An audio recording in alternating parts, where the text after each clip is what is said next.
Just off the plane here in Boston, TFC will arrive here within a few hours.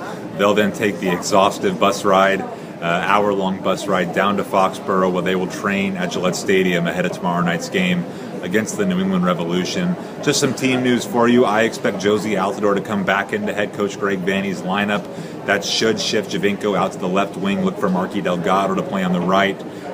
Greg Vanney kind of likes that mix where he has Delgado playing a little bit more defensively to kind of balance out Giovinco, who likes to drift inside, he likes to play outside, he likes to come in and combine with Altidore.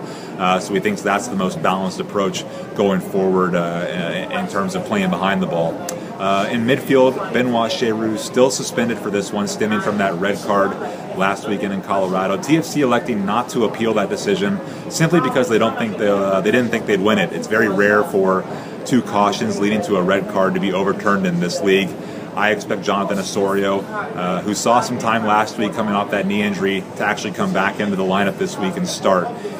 In terms of red cards and Cheyrou's red card, we talked to Peter Walton this week. He's the head of PRO. PRO, of course, organizes Major League Soccer's referees. The topic, of course, being that MLS referees have handed out an astonishing 16 red cards this season.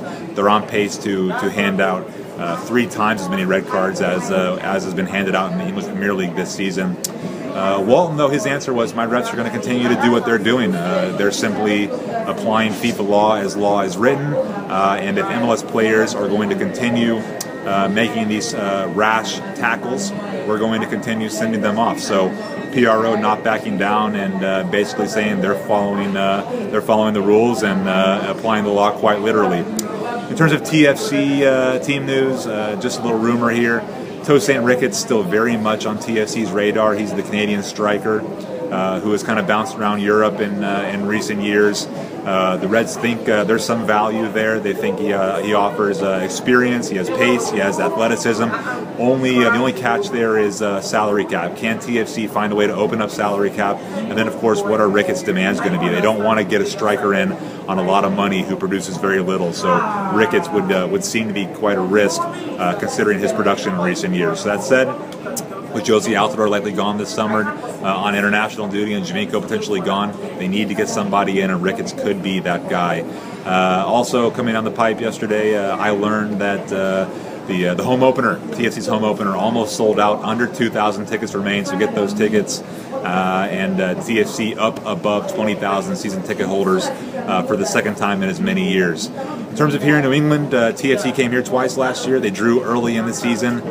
They lost later in the season. A good chance for TFC to come down here and rebuild some confidence. They're happy with how they're playing, but they need to start collecting some points. This is the 5th game of this 8-game road trip.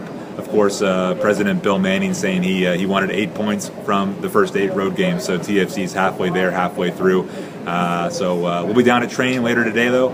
We'll talk to Greg Vanney, we'll talk to other players, and we'll see you there. For the Toronto Sun, I'm Kurt Larson.